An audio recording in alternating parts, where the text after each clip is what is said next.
Hi friends, welcome to Surya's kitchen. இன்னைக்கு வீடியோவில் bread வச்சு நல்லா ஈஸியாக சட்டுன்னு ஒரு 10 நிமிஷத்தில் நல்ல கிறிஸ்பியாக மொறுன்னு ஒரு சூப்பரான ஈவினிங் ஸ்நாக்ஸ் எப்படி பண்ணுந்தாங்க பார்க்க போகிறோம். இந்த ஸ்நாக்ஸ் செய்கிறதுக்கு ஃபஸ்ட்டு 4 துண்டு பிரெட் எடுத்திருக்கீங்க.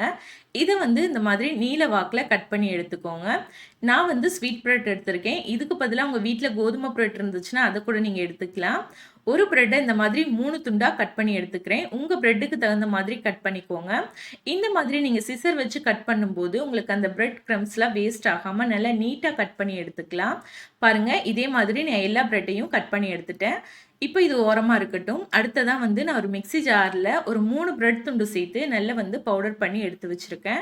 இதுக்கு பதிலாக உங்கள் வீட்டில் பிரெட் க்ரம்ஸ் நீங்கள் ஏற்கனவே வச்சுருந்தீங்கன்னா அதை கூட எடுத்துக்கலாம். இப்போ அடுத்ததாக ஒரு மிக்ஸி ஜார் எடுத்துக்கோங்க. அதில் 2 முட்டை உடச்சி சேர்த்துக்கலாங்க. சின்ன முட்டையாக எடுத்திங்கன்னா நீங்கள் 3 கூட சேர்த்துக்கலாம். இப்போ இது கூட ஒரே ஒரு பெரிய வெங்காயம் கட் பண்ணி சேர்த்துக்கோங்க.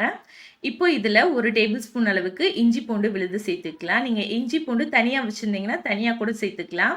இப்போ இது கூட ஒரே ஒரு காஞ்ச மிளகா, அதுக்கப்புறமா ஒரு 1/2 டீஸ்பூன் அளவுக்கு தனி மிளகாய் தூள், இப்போ இது கூட ஒரு 1/4 டீஸ்பூன் அளவுக்கு கரம் மசாலா தூள் சேர்த்துக்கலாம். நல்ல வாசனையாக இருக்குங்க. இப்போ இது கூட ஒரு 5-6 மிளகு சேர்த்துக்கோங்க. மிளகு சேர்த்துட்டு 1/2 டீஸ்பூன் அளவுக்கு உப்பு சேர்த்துக்கலாம். கடைசியாக ஒரே ஒரு டேபிள் ஸ்பூன் அளவுக்கு கடலை மாவு சேர்த்துக்கலாங்க. சேர்த்துட்டு இப்போ நம்ம மூடி போட்டு மூடி ஒரு 2லேருந்து 3 நிமிஷத்துக்கு நல்லா இது வந்து அரைச்சி எடுத்துக்கலாம். பாருங்க, இந்த மாதிரி நல்லா அரைச்சி எடுத்துக்கோங்க. இதில் வந்து நம்ம கடலை மாவு சேர்த்துருக்கோம் இல்லையா, கடலை மாவு உங்ககிட்ட இல்லைன்னா நீங்கள் ஸ்கிப் பண்ணிடலாம், தேவையில்லை. கடலை மாவு இல்லாமையும் நீங்கள் செய்யலாம். இப்போ அரைச்ச மாவை வந்து ஒரு பவுலில் சேர்த்துக்கோங்க. இப்போ இந்த மாவில் பொடியாக நறுக்குன்னு கொத்தமல்லி தழை சேர்த்துக்கலாங்க. சேர்த்துட்டு இந்த மாவை நல்லா கலந்து விட்டுறலாம். இது மாதிரி நல்லா கலந்துக்கோங்க. இப்போ வந்து நம்மளுக்கு மேல் மாவு வந்து ரெடி ஆயிருச்சு. இப்போ நம்ம கட் பண்ணி வச்சுருந்த பிரெட் துண்டில் ஒரு பீஸ் எடுத்துக்கோங்க. எடுத்துட்டு இந்த மாதிரி மாவில் 2 பக்கமும் நல்லா நனைச்சி எடுத்துக்கோங்க. நினச்சிட்டு இப்போ இந்த பிரெட் துண்டை வந்து நம்ம பிரெட் க்ரம்ஸில் கோட் பண்ணி எடுத்துக்கலாம். இந்த மாதிரி பிரெட் க்ரம்ஸில் 2 பக்கமும் நல்லா வந்து பெரட்டி எடுத்துக்கோங்க. இப்போ இதை வந்து நம்ம எண்ணெயில் போட்டு ஃப்ரை பண்ணி எடுத்துக்கலாம். இதை ஃப்ரை பண்ணுறதுக்கு நான் ஸ்டவ்வில் வந்து ஒரு பேனில் எண்ணெய் வந்து நல்லா சூடு பண்ணி வச்சுருக்கேங்க. எண்ணெய் நல்லா சூடானதுக்கப்புறமா நம்ம பிரெட் துண்டை எண்ணெயில் சேர்த்துடலாம். இதே மாதிரி மீத இருக்க பிரெட் துண்டுகளையும் நீங்கள் ரெடி பண்ணி இந்த மாதிரி எண்ணெயில் சேர்த்துருங்க.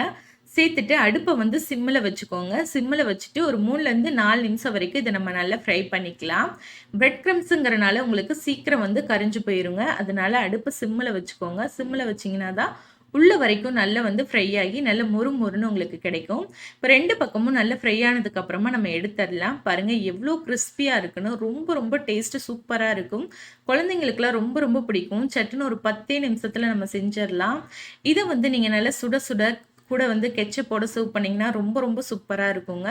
பாருங்கள், மேலே நல்ல கிறிஸ்பியாக உள்ள நல்ல சாஃப்டாக ஒரு ஸ்வீட்னஸ் டேஸ்ட்டோட ரொம்ப சூப்பராக இருக்கும். குழந்தைங்களுக்குலாம் ரொம்ப பிடிக்கும். கண்டிப்பாக இந்த ரெசிபி உங்கள் வீட்டில் ட்ரை பண்ணி பாருங்கள். வீடியோ பிடிச்சிருந்தா லைக் பண்ணி ஷேர் பண்ணுங்கள். சப்ஸ்கிரைப் பண்ணாமல் இருந்தீங்கன்னா சப்ஸ்கிரைப் பண்ணிக்கோங்க. தேங்க்யூ.